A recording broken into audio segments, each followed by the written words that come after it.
Hello guys, আসসালামু আলাইকুম। কেমন আছেন? আশা করি ভালো আছেন। আলহামদুলিল্লাহ, আল্লাহর রহমতে আমি অনেক ভালো আছি। যারা যারা বিরিয়ানি পছন্দ করেন তারা আজকে আমার রেসিপিটা ফলো করবেন। কোনো মুরগির মাংস লাগবে না, শুধু ডিম দিয়ে আর পোলার সেল দিয়ে মজাদার বিরিয়ানি পাক করতে পারবেন। তাই আপনাদের সাথে শেয়ার করতেছি আমি কিভাবে রান্না করলাম। প্রথমে ডিম আলু সিদ্ধ করে নিছি, এগুলো বেজে নেব। একটু হালকা একবার লাল লাল করে ভাজবো।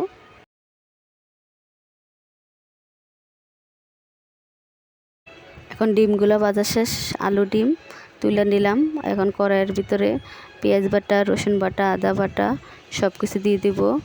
জিরার গুঁড়ো দিব 1 চামচ, মরিচের গুঁড়ো 1 চামচ দেব, হলুদের গুঁড়ো 1 চামচ দিব, লবণ দেব 1 চামচ, রাঁধুনি মশলা 1 চামচ। সব কিছু দিয়ে ভালো করে একটু কষাই নেব, একটু হালকা পানি দিয়ে। আমি কিছু আস্তা মশলা দিলাম, এলাচি, দারচিনি সব কিছু আস্তা মশলা দিলাম। এখন বিরিয়ানি মশলাটা দিয়ে দেবো। আর আমি কিন্তু আধা কেজি চাল লইছি, এই পরিমাণ মশলা দিছি। আপনারা যা নেবেন তা পরিমাণ মতো মশলা দিবেন। আমার আধা কেজি পোলার চাল নিছি, তাই জন্য আমার পরিমাণ মতো আমি মশলা দিছি। এখন ডিমগুলো তুলে নেব। এখন পোলার চালগুলো দিয়ে দিব, দিয়ে ভালো করে একটু ভেজে নেব।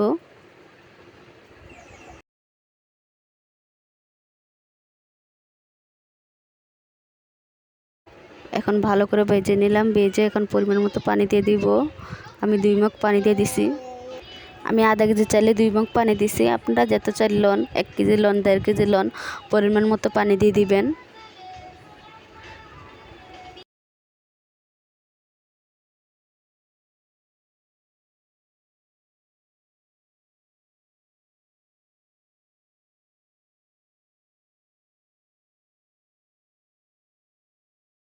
দেখেন পানিটা কিন্তু অনেকটাই শুকিয়ে গেছে। চুলা একদম কমায় রাখবেন, চুলার আঁচ। এখন ডিম আলুগুলো দিয়ে দিব, দিয়ে ঢেকে দিব।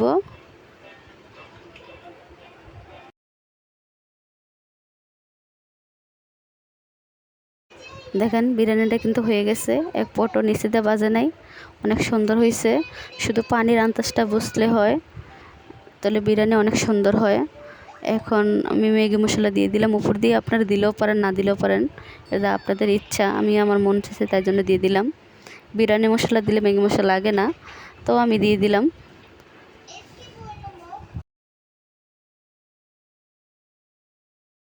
দেখেন সুন্দর একটা বিরিয়ানি হয়ে গেছে, কোনো মুরগির মাংস লাগে নাই, ডিম দিয়ে মজাদার একটা বিরিয়ানি হয়ে গেছে। যারা যারা বিরিয়ানি পছন্দ করেন তারা তারা অবশ্যই আমার ভিডিওটা ফুল দেখবেন। আর ভালো লাগলে একটা লাইক দিবেন, একটা শেয়ার করবেন, সুন্দর একটা কমেন্ট করবেন। আল্লাহ হাফেজ।